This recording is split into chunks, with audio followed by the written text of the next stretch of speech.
Yo, if you play overseas basketball and your body's going through it right now, I know how you feel. I got some exercises for you. Get you a lacrosse ball and we're gonna go through some trigger points to help you release all that shit that's going on in your legs.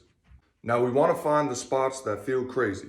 So we're gonna have to breathe with long, slow, deep breaths, and your body's gonna reject it at first. So if you start shaking or you feel some crazy pain, that's your body's way of telling you this shit is not right. And usually that's the spot that we have to find. Once we find that spot, I want to breathe easy. And over time, maybe over 2 to 5 minutes, we're going to actually relax into that space. And you're going to feel this ball go levels deeper into your fucking muscles. I like to start with my feet. And I know we've all done that rollout shit on our feet.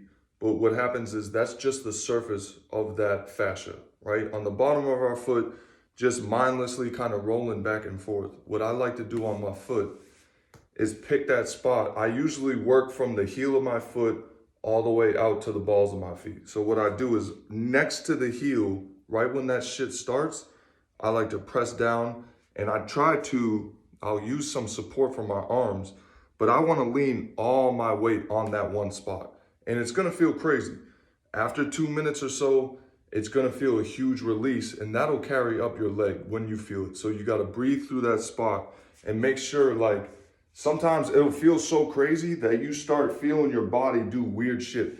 What you need to do is use your breathing, because even if I'm bent over and I'm leaning on something, if I'm putting a crazy amount of pressure on my foot, I still wanna maintain a flat back with core lightly engaged and breathing through that diaphragm. The next spot is my TFL. So if you're a dude that's constantly foam rolling your quad and IT band, sometimes the problem is up here first, and we need to release that in order for that foam rolling to really do its justice. So get right here, find that little diagonal spot on the pocket, put that thing on the ground, and then I like to rotate my left knee over, place it on the ground, and then I'm gonna just relax on this arm. Like, I find if I'm balancing my head or trying to keep my body up, I'm still using a lot of strain and I don't need to be using that energy. I can just try to relax and rest my head on this arm and then breathe into this one spot. The next spot is my IT band, which runs along the side of my leg.